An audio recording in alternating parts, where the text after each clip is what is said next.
आपण सर्वजण ना आयुष्यभर एका लहान चमच्याने महासागर रिकामा करण्याचा प्रयत्न करत असतो. हो, अगदी रोजचं झालं हे. म्हणजे कामाचा ताण वाढला की आपण लगेच नवीन टू डू लिस्ट बनवतो किंवा वेळेचं व्यवस्थापन करणारे एखादं नवीन ॲप डाउनलोड करतो आणि तो महासागराचं पाणी अधिक वेगाने उपसण्याचा प्रयत्न करतो. पण खरं सांगायचं तर वाचण्याचा एकमेव मार्ग म्हणजे तो चमचा फेकून देणे आणि एक भक्कम बोट बांधायला घेणे. अगदी बरोबर.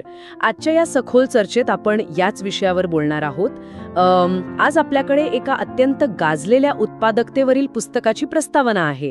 या स्रोतामध्ये वैयक्तिक उत्पादकता आणि कामाचं व्यवस्थापन यावर प्रकाश टाकला आहे. आणि वेळेच्या व्यवस्थापनाबद्दलचे आपले जे जुने गंजलेले गैरसमज आहेत ना, ते मोडून काढणे हेच या चर्चेचं मुख्य उद्दिष्ट आहे. हो ना, कारण खऱ्या अर्थाने उत्पादक कसे बनायचे याच्या मुळाशी आपल्याला जायचे आहे. आणि तुम्ही मगाशी म्हणालात तसा हा चमचा आणि महासागराचा दृष्टांत इथल्या परिस्थितीला एकदम चपखल लागू होतो. नक्कीच लागू होतो. कारण उत्पादकता म्हणजे नेमकं काय याबद्दल ना आपल्या सर्वांच्या मनात एक अत्यंत चुकीची धारणा घर करून बसली आहे. म्हणजे जास्तीत जास्त कामे कमीत कमी वेळात पूर्ण करणे असं आपल्याला वाटत असतं ना. अगदी तेच. सतत व्यस्त राहणे, घड्याळाच्या काट्यासोबत शर्यत लावणे आणि स्वतःला कामाच्या ओझ्याखाली गाडून घेणे यालाच आपण आजकाल यश मानू लागलो आहोत. हो, पण आजचा हा स्रोत एका वेगळ्याच सत्यावर बोट ठेवतो. उत्पादकता म्हणजे सर्वच्या सर्व कामे करत राहणे नाही. नाहीच मुळी. तर योग्य कामे निवडणे आणि ती अचूकपणे पूर्ण करणे हे जास्त महत्वाचे आहे.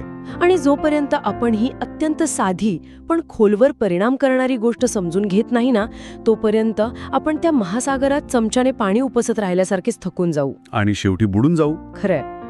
हा स्रोत वाचताना सुरुवातीलाच एक असं कठू सत्य समोर येतं जे पचवायला थोडं जड जातं. कोणतं सत्य?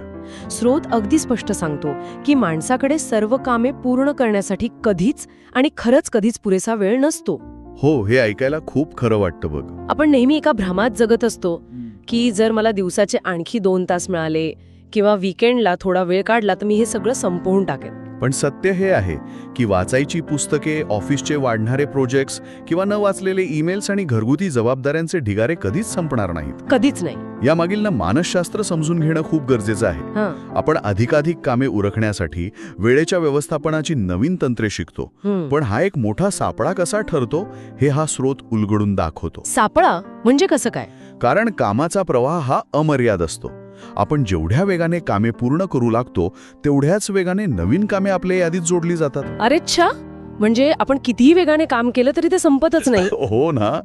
वैयक्तिक उत्पादन क्षमतेच्या कितीही प्रगत तंत्रांमध्ये आपण प्रावीण्य मिळवले तरीही उपलब्ध असलेल्या वेळेत आपण जेवढे पूर्ण करू शकतो त्यापेक्षा जास्त काम नेहमीच शिल्लक राहणार आहे. बापरे, हे ऐकून मला एकदम त्या टेट्रिस गेमची आठवण आली. खालची लाईन क्लिअर केली तरी गेम जिंकता येत नाही. ते ब्लॉक्स फक्त अधिक वेगाने खाली पडू लागतात आणि शेवटी आपली स्क्रीन भरून जाते. एकदम परफेक्ट उदाहरण दिले तुम्ही. पण जर हे असंच आहे तर मग यातून बाहेर पडण्याचा मार्ग काय? आणि स्रोत तर असं सुचवतोय की काही कामे करणं पूर्णपणे थांबवणं हीच उत्पादकतेची पहिली पायरी आहे. हो, हे ऐकायला खूपच विचित्र वाटतं सुरुवातीला. हो ना, कारण आपण नेहमी सगळं काही कसं मॅनेज करायचं हेच शिकत आलो आहोत आणि इथे तर चक्क हार मानल्यासारखं कामं सोडून देण्याबद्दल बोललं जात आहे. वरवर पाहता हे हार मानल्यासारखं वाटू शकतं, पण प्रत्यक्षात हेच सर्वात मोठं अस्त्र आहे. मगाशी तुम्ही जी टेट्रिसची तुलना केली ना, ती इथे अगदी योग्य ठरते. म्हणजे कसं? जेव्हा आपण वेळेचं व्यवस्थापन करून अधिक कामे उरकण्याचा प्रयत्न करतो तेव्हा आपण फक्त त्या पडणाऱ्या ब्लॉक्सचा वेग वाढवत असतो. हो, बरोबर. स्रोत सांगतो की या दुष्टचक्रातून बाहेर पडण्याचा एकमेव मार्ग म्हणजे जाणीवपूर्वक दुर्लक्ष करायला शिकणे. जाणीवपूर्वक दुर्लक्ष? हो, काही गोष्टी करणे जाणीवपूर्वक थांबवणे. सर्व काही करण्याच्या नादात आपण कोणत्याही एका कामाला न्याय देऊ शकत नाही. खरंय, आपलं लक्ष सगळीकडे विभागलं जातं. त्याऐवजी ज्या गोष्टींमुळे आयुष्यात किंवा कामात खरोखर मोठा आणि सकारात्मक बदल घडेल अशा मोजक्याच कामांवर पूर्ण वेळ आणि ऊर्जा केंद्रित करणे गरजेचे आहे. म्हणजे फोकस फक्त महत्त्वाच्या गोष्टींवर. अगदी. जेव्हा आपण हे सत्य स्वीकारतो की आपण सगळं काही करू शकत नाही तेव्हा एक वेगळीच मानसिक शांतता मिळते. ही शांतता आपल्याला योग्य आणि अत्यंत महत्त्वाची कामे निवडण्याचा स्वातंत्र्य देते. जर टेट्रिसचा बोर्ड रिकामा करण्याचा प्रयत्न करणे हा एक सापळा आहे आणि काही गोष्टी सोडून देणे आवश्यक आहे, तर मग जे लोक खरोखर शिखरावर पोहोचतात ते नक्की काय करतात? म्हणजे जे कॉर्पोरेट जगात किंवा व्यवसायात प्रचंड यशस्वी होतात त्यांच्याबद्दल ना? हो, ते नक्की कोणता वेगळा गेम खेळत असतात? या स्रोताच्या लेखकाचे स्वतःचे उदाहरण खूप काही सांगून जाते. पण मला एक प्रश्न पडतो की हा लेखक नक्की कोण आहे? तुम्हाला काय वाटतं? म्हणजे एखादा जन्मजात प्रतिभावान किंवा मोठ्या विद्यापीठातून आलेला तज्ज्ञ आहे का, ज्याला सुरुवातीपासूनच वेळेचे व्यवस्थापन कसे करायचे हे माहीत होते? तिथेच तर खरा धक्का बसतो. या लेखकाची सुरुवात कोणत्याही मोठ्या विद्यापीठातून झाली नाही. त्यांच्या सुरुवातीच्या आयुष्यात यशाची कोणतीही लक्षणे नव्हती. म्हणजे सामान्य माणसासारखीच सुरुवात होती. त्याहूनही कठीण. ते शाळेत अभ्यासात अत्यंत कच्चे होते आणि परिस्थिती अशी आली की पदवी न घेताच त्यांना शाळा सोडावी लागली. तारुण्यात त्यांनी फक्त मजुरीची कामे केली. जमिनीवरील कामे मिळणे बंद झाले तेव्हा ते एका मालवाहू जहाजावर कामाला लागले. तिथे त्यांनी तब्बल 8 वर्षे मजुरी करत प्रवास केला. 8 वर्ष मालवाहू जहाजावर? हो. या काळात त्यांनी 5 खंड आणि 80हून अधिक देशांना भेटी दिल्या. पण जेव्हा हे जहाजावरचं काम संपले तेव्हा त्यांना खऱ्या अर्थाने जगण्याच्या कठोर वास्तवाला सामोरे जावे लागले. म्हणजे त्यांच्याकडे कोणतीही पदवी नव्हती, कॉर्पोरेट जगाचा कोणताही अनुभव नव्हता आणि पैशांचं पाठबळही नव्हतं. अशा परिस्थितीत त्यांनी स्वतःला कसे सावरले? त्यांनी डोर टू डोर सेल्समध्ये प्रवेश केला, म्हणजे घरोघरी जाऊन वस्तू विकण्याचा व्यवसाय. हा व्यवसाय अत्यंत कठीण आणि निराशाजनक असू शकतो. हो, खूपच. तिथे त्यांना पगार मिळत नव्हता, तर फक्त कमिशनवर काम करावे लागत होते. एका विक्रीतून दुसऱ्या विक्रीपर्यंत त्यांचा हा जीवघेणा संघर्ष सुरू होता. महिनाभर काम करूनही हातात काहीच पडत नव्हते. अरे रे, मग त्यांनी काय केलं? पण या संघर्षाच्या काळात त्यांनी एक असा निर्णय घेतला ज्याने त्यांच्या आयुष्याला कलाटणी दिली. त्यांनी स्वतःला दोष देण्याऐवजी आजूबाजूला पाहिले. आजूबाजूला पाहिले म्हणजे नक्की काय शोधले? जे लोक या व्यवसायात प्रचंड यशस्वी आहेत, जे भरपूर पैसे कमवत आहेत, ते नक्की काय करत आहेत याचे त्यांनी बारकाईने निरीक्षण केले आणि हुबेहूब त्यांचीच नक्कल करायला सुरुवात केली. हे तर एखाद्या कठीण व्हिडिओ गेमचा चीट कोड शोधण्यासारखा आहे. अगदी तसंच. म्हणजे जर आपल्याला एखादी लेवल पार करता येत नसेल तर ज्याचा हायस्कोर आहे त्याला फक्त जाऊन विचारायचे की तू हे कसे केलेस, आणि त्याने वापरलेली पद्धत आपण जशीच्या तशी वापरायची. हो, यात कोणताही अहंकार नाही, फक्त शिकण्याची तयारी आहे. पण मला एक सांगा, नुसती दुसऱ्यांची नक्कल करून कोणी खरंच इतकं मोठं यश मिळवू शकतं का? ही प्रक्रिया नक्की काम कशी करते? हा अत्यंत महत्वाचा मुद्दा आहे. ही नक्कल म्हणजे फक्त त्यांच्यासारखे कपडे घालणे किंवा त्यांच्यासारखे बोलणे नव्हते. मग काय होतं? तर त्यांच्या विचार प्रक्रियेची आणि कामाच्या पद्धतीची नक्कल करणे होते. लेखकाने पाहिले की यशस्वी सेल्समन सामान्य माणसापेक्षा 100 पटीने जास्त तास काम करत नव्हते. मग ते वेगळं काय करत होते? ते वेगळ्या प्रकारच्या ग्राहकांना भेटत होते. त्यांची सादरीकरणाची पद्धत वेगळी होती. त्यांनी यशस्वी लोकांच्या वेळेच्या व्यवस्थापनाची आणि प्राधान्यक्रम ठरवण्याची पद्धत स्वतःच्या कामात लागू केली. म्हणजे स्मार्ट वर्क. अगदी. त्यांना समजले की जे लोक त्यांच्यापेक्षा जास्त यशस्वी आहेत ते जन्मजात श्रेष्ठ नाहीत, ते फक्त गोष्टी वेगळ्या पद्धतीने करतात. हे समजणं खूप मोठी गोष्ट आहे. हो, यशाचा कोणताही जन्मजात मुक्ता नसतो, तर ती एक शिकता येण्यासारखी प्रक्रिया आहे. ही जाणीव झाल्यामुळे त्यांचा न्यूनगंड कायमचा दूर झाला. आणि याचे परिणाम खरोखरच थक्क करणारे होते.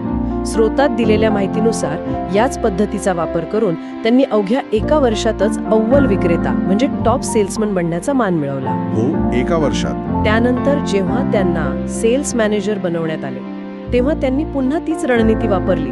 इतर यशस्वी मॅनेजर्स काय करत आहेत हे शोधून काढले आणि तेच स्वतःच्या टीममध्ये लागू केले. आणि त्याचा परिणाम काय झाला माहित आहे? हो, वयाच्या अवघ्या 25व्या वर्षी ते 6 देशांमधील 95 लोकांच्या टीमचे व्हाईस प्रेसिडेंट बनले. मजुरी करणाऱ्या मुलाने ही भरारी घेणं खरोखरच अवाक करणारे आहे. आणि त्यांचा हा प्रवास तिथेच थांबला नाही बरं का. त्यांनी आयुष्यात 22 वेगवेगळ्या नोकऱ्या केल्या, अनेक कंपन्या सुरू केल्या आणि त्या वाढवल्या. 22 नोकऱ्या? बापरे. हो, एका मोठ्या विद्यापीठातून बिझनेसची पदवी मिळवली आणि फ्रेंच, जर्मन व स्पॅनिश भाषाही शिकल्या. म्हणजे हा माणूस शिकतच गेला. हो, आज ते दरवर्षी 2.5 लाख लोकांना मार्गदर्शन करतात. पण या यशामागे फक्त इतरांचे अनुकरण नव्हते. त्यांनी या यशस्वी पद्धतींचा एक सखोल अभ्यास सुरू केला. कोणता अभ्यास? Peter Drucker, Alex Mackenzie, Allen लॅकिन आणि स्टीफन कोवे यांसारख्या व्यवस्थापन क्षेत्रातील दिग्गजांच्या कामाचा तब्बल 30 वर्ष सखोल अभ्यास केला. 30 वर्ष? हे खूपच जास्त आहे. हो, त्यांनी हजारो लेख आणि शेकडो पुस्तके वाचली आणि या सर्वांमधून उत्पादकतेचा एक समान धागा शोधून काढला. म्हणजे हा यश मिळवण्याचा नुसता एक योगायोग नव्हता, तर त्यांनी उत्पादकतेचे एक शास्त्रच विकसित केले. ते जणू काही उत्पादकतेच्या रणनीती टिपणारे एक ह्युमन स्पंज बनले होते. अगदी बरोबर शब्द वापरलात, ह्युमन स्पंज. पण मग मला सांगा, या 30 वर्षांच्या अभ्यासातून, शेकडो पुस्तकांमधून आणि स्वतःच्या एवढ्या प्रदीर्घ अनुभवातून असे कोणते सर्वात मोठे रहस्य बाहेर आले? या सगळ्याचा सर्वात महत्वाचा अर्क काय आहे? या सर्व अभ्यासाचा अर्क एका अत्यंत साध्या पण प्रभावी सत्यात दडलेला आहे, ज्याला स्रोतामध्ये ईट दॅट फ्रॉग असे म्हटले. थांबा, ईट दॅट फ्रॉग म्हणजे चक्क बेडूक खाणे? हा काय प्रकार आहे? वेळेच्या व्यवस्थापनाचा आणि बेडूक खाण्याचा काय संबंध? ह्यामागे ना अमेरिकन लेखक मार्क ट्वेन यांचे एक अतिशय प्रसिद्ध आणि मजेशीर रूपक आहे. अच्छा, काय आहे ते रूपक? मार्क ट्वेन म्हणाले होते की जर सकाळी उठल्याबरोबर तुमचे पहिले काम एक जिवंत बेडूक खाणे हे असेल, तर तुमचा संपूर्ण दिवस अत्यंत शांततेत आणि आनंदात जाईल. बापरे, पण का? कारण तुम्हाला माहीत असेल की आजच्या दिवसातील सर्वात वाईट आणि कठीण गोष्ट तुम्ही आधीच संपवली आहे. हे खूपच रंजक आहे. लेखकानेच याच रूपकाचा वापर उत्पादकतेसाठी केलाय. इथे बेडूक म्हणजे तुमचे ते एक सर्वात मोठे, सर्वात अवघड आणि सर्वात महत्वाचे काम. अच्छा, म्हणजे जे काम आपण टाळतो ते? हो, जे काम पूर्ण केल्यास तुमच्या आयुष्यात, करिअरमध्ये किंवा व्यवसायात सर्वात मोठा सकारात्मक परिणाम होणार आहे. आणि जर तुम्ही ते काम आधी केले नाही, तर तुम्ही ते दिवसभर टाळत राहण्याची आणि पुढे ढकलण्याची शक्यता सर्वाधिक असते. हे सगळं ऐकायला एका मोटिवेशनल पोस्टरवर छापण्यासारखं खूप छान वाटतं बघ. पण आपण जरा वास्तवात येऊया. बरं. समजा मी एका कॉर्पोरेट ऑफिसमध्ये काम करत आहे. सकाळी मी ठरवलं की आज मी माझा बेडूक खाणार, म्हणजे माझा तो एक मोठा आणि कठीण स्ट्रॅटेजी रिपोर्ट पूर्ण करणार. हो, छान. पण त्याच वेळी माझ्या बॉसचे 50 न वाचलेले स्लॅक मेसेजेस येतात, क्लायंटचा तातडीचा फोन येतो आणि टीमची इमर्जन्सी मीटिंग लागते. जर मी माझा बेडूक खाण्याच्या नादात बॉसच्या त्या तातडीच्या मेसेजेसकडे दुर्लक्ष केले, तर माझी नोकरी जाऊ शकते. हे खरं आहे. मग अशा या रोजच्या आगी विझवण्याच्या गोंधळात हे तत्व प्रत्यक्षात खरोखरच कसे टिकू शकते? हा अतिशय खरा आणि व्यावहारिक प्रश्न आहे. आणि इथेच ना सामान्य कामगार आणि अत्यंत यशस्वी लोक यांच्यातल्या विचारसरणीचा फरक दिसून येतो. म्हणजे कसा फरक? बॉसचा मेसेज किंवा क्लायंटचा फोन हे तातडीचे असू शकते, पण ते तुमच्या ध्येयाच्या दृष्टीने महत्त्वाचे असतेच असे नाही. तातडीचे आणि महत्त्वाचे यातला फरक? हो. उत्पादकतेचे हे तत्व असे सांगत नाही की आपण बाकीची कामे करूच नाहीत. ते हे सांगते की आपण आपल्या दिवसाची सुरुवात, आपली सर्वात ताजी आणि जास्त ऊर्जा त्या एका मुख्य कामावर खर्च करावी. म्हणजे सगळ्यात महत्त्वाचं काम आधी उरकायचं. जर आपण सकाळीच आपले सर्वात महत्त्वाचे काम पूर्ण केले, तर नंतर आपण बॉसचे मेसेजेस किंवा मीटिंग्स अधिक आत्मविश्वासाने हाताळू शकतो. हे पटण्यासारखं आहे. यशस्वी लोक हा तातडीचे विरुद्ध महत्त्वाचे यातील फरक अचूक ओळखतात. ते भावनिक अडकणुकीत न पडता स्पष्टपणे ते एकच काम निवडतात आणि जोपर्यंत ते पूर्ण होत नाही तोपर्यंत इतर कशाकडेही लक्ष देत नाहीत. म्हणजे फोकस अजिबात हलवायचा नाही. कारण शेवटी फक्त ईमेल्सना लवकर रिप्लाय देण्यावरून किंवा सतत व्यस्त दिसण्यावरून कोणालाही मोठी बढती मिळत नाही. खऱ्या अर्थाने मूल्य निर्माण करणाऱ्या कामावरून ती मिळते. हे खूपच पटण्यासारखे आहे. म्हणजे रिकाम्या इनबॉक्सपेक्षा एक पूर्ण झालेला मोठा प्रोजेक्ट नेहमी जास्त महत्त्वाचा ठरतो.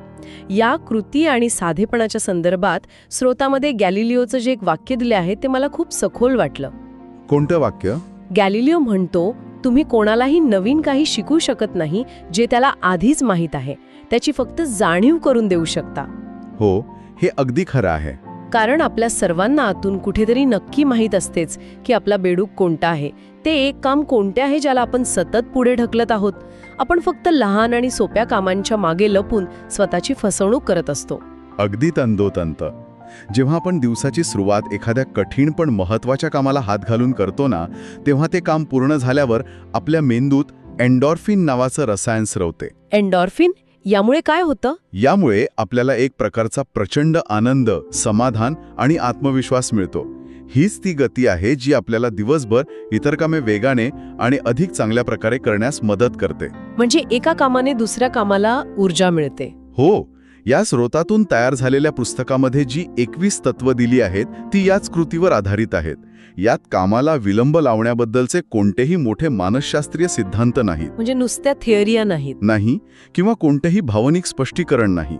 यात फक्त त्वरित परिणाम देणाऱ्या आणि उत्पादकता वाढवणाऱ्या व्यावहारिक कृती आहेत. आपण आजच्या या सखोल चर्चेतनं उत्पादकतेचे अनेक स्तर उलगडले आहेत. आपण सुरुवात केली ती वेळ व्यवस्थापनाचा सर्वात मोठा भ्रम तोडण्यापासून. हो, आपण ते टेट्रिसचं उदाहरण पाहिलं. बरोबर. आपण हे मान्य केले की सर्व कामे उरकण्याचा अट्टाहास सोडून देणं गरजेचं आहे, कारण आपल्याकडे सगळ्या गोष्टींसाठी कधीच वेळ नसतो. आपण टेट्रिसच्या पडणाऱ्या ब्लॉक्सचा वेग वाढवण्यापेक्षा गेम थांबवून काही कामे सोडून द्यायला शिकले पाहिजे. आणि त्यानंतर आपण पाहिले की यश हे काही जन्मजात कौशल्य नाही. हो, त्या लेखकाची गोष्ट. जर आपल्याला प्रगती करायची असेल तर शून्यातून सुरुवात करून शिखरावर पोचलेल्या लोकांच्या प्रभावी सवयींचे निरीक्षण करून त्यांची नक्कल करणे हा यशाचा एक अत्यंत खात्रीशीर मार्ग आहे. खरंच, लेखकाचा मालवाहू जहाजावरील मजुरीवरून ते जागतिक स्तरावरील सल्लागार बनण्यापर्यंतचा प्रवास हा याच तत्वाचा जिवंत पुरावा आहे. अगदी बरोबर. आणि सर्वात महत्त्वाचे म्हणजे आपण उत्पादकतेच्या त्या मुख्य रहस्यापर्यंत पोहोचलो. आपले सर्वात महत्त्वाचे काम म्हणजेच आपला बेडूक ओळखणे, त्यावर लक्ष केंद्रित करणे आणि ते काम सर्वात आधी पूर्ण करणे, हीच खऱ्या उत्पादकतेची आणि यशाची व्याख्या आहे. हो, आणि हे सखोल विश्लेषण प्रत्येकाने समजून घेणं का आवश्यक आहे? का? कारण आपण सगळेच रोजच्या जबाबदाऱ्यांच्या एका न संपणाऱ्या चक्रात अडकलो आहोत. रोज सकाळी उठून एका अदृश्य शर्यतीत धावल्यासारखे आपण कामे संपवत असतो. हो, आपण नुसतंच धावत असतो. पण तरीही दिवस अखेरीस काहीतरी अत्यंत महत्त्वाचं राहून गेले, ही पोकळी आपल्याला सतावते. या चक्रातून बाहेर पडून खरोखरच आयुष्यात बदल घडवून आणण्यासाठी आणि ठरवलेले मोठे ध्येय गाठण्यासाठी आज आपण ज्या विचारधारेवर चर्चा केली तोच सर्वात व्यावहारिक आणि प्रभावी मार्ग आहे. सुरुवातीला आपण जे महासागर आणि चमच्याचे उदाहरण पाहिले होते त्याची आठवण मला पुन्हा येत आहे. आपण सगळेच छोट्या छोट्या कामांचे पाणी उपसळण्यात आपला अमूल्य वेळ घालवत आहोत. पण आता वेळ आली आहे ती आपली मुख्य बोट बांधण्याची. नक्कीच वेळ आलीये. आजची ही सखोल चर्चा आपण इथेच थांबवणार आहोत. पण जाता जाता मला एक विचार करायला लावणारा प्रश्न समोर ठेवायचा आहे. कोणता प्रश्न? जर यश मिळवणे हे फक्त योग्य सवयींची नक्कल करणे आणि सकाळी उठून आपल्या सर्वात महत्त्वाच्या कामावर म्हणजे त्या बिडकावर लक्ष केंद्रित करणे इतके सोपे आहे, तर मग आज याच क्षणी असा कोणता एक सर्वात मोठा आणि महत्त्वाचा बेडूक आहे ज्याला आपण सर्वजण इतर लहान आणि सोप्या कामांच्या मागे लपून